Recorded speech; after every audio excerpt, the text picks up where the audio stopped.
They were pinned down by the Utes at Mill Creek. The company was short of ammunition. Lieutenant Cherry asked for a volunteer to ride to the wagons, which were more than 1,000 yards away.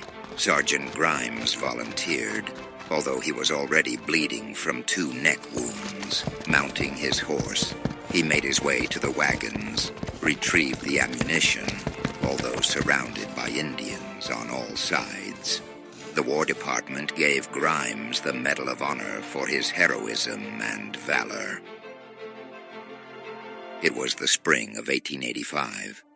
The regiment had been transferred to Arizona to strengthen General Crook's outfit. Crook was going up against Geronimo. The troops were stationed at Fort Apache after what the soldiers called the Waterhole Campaign. The 10th became a fixture in the area, manning garrisons and keeping the peace for years, along the whole southern edge of Apache Reservation. Oh, how I remember watching movies of the Old West, and how there was always references to Fort Apache, and never, ever seeing a black face nowhere, no how. It seems as though peoples forgot African Americans were anywhere near Fort Apache.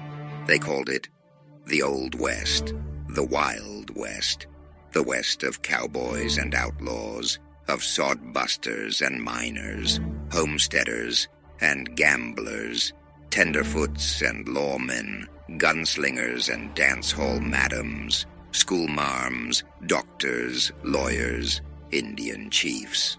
It was the era of westward expansion from the close of the Civil War to the 1890s, and African Americans, the former slaves now freed of their physical restrictions, also followed the advice of Horace Greeley.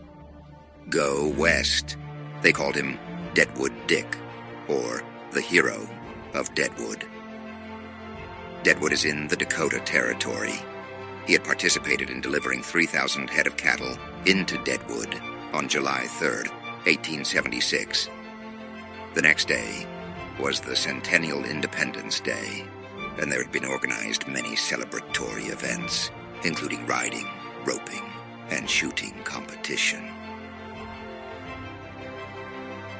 This flamboyant character, this cowboy, won each event, earning him the title the Hero of Deadwood in the process. His given name was Nat Love, born a slave in June of 1854 in Davidson County, Tennessee.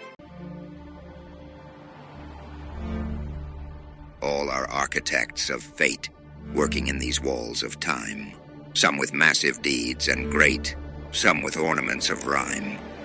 Those lines from Longfellow's poem, The Builders, could aptly describe the experience of Africans in America. Building, creating with style, and the rhythm of life seems to come natural. The use of iron was very widespread in Africa before the coming of Europeans. The art of the blacksmith has a proud tradition among many peoples of Africa, including those in America. Independence, Missouri was the jumping-off place for many a wagon train heading west to California and Oregon. To travel into the Western Territories took courage and daring. But most of all, it took a sturdy wagon, the Conestoga. One such builder of the prairie schooner employed 50 men who operated 25 forges day and night. His company had the reputation of building the best wagons in the region. His name was Hiram Young, and he was carrying on a tradition that dates back centuries.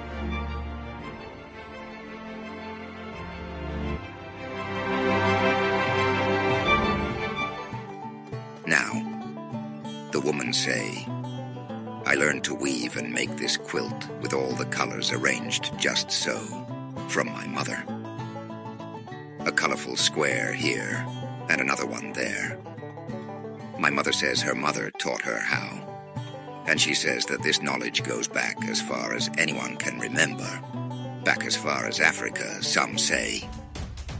He say, the men are builders, blacksmiths, iron smelters, carpenters, weavers, basket makers, traders, barbers, tanners, tailors, farmers.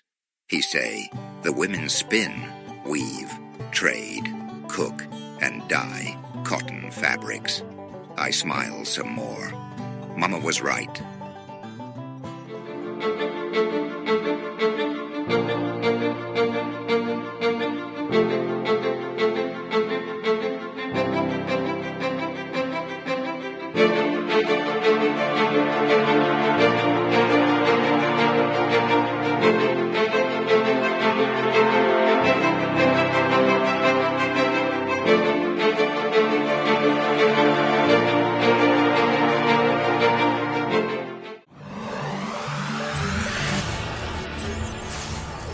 What?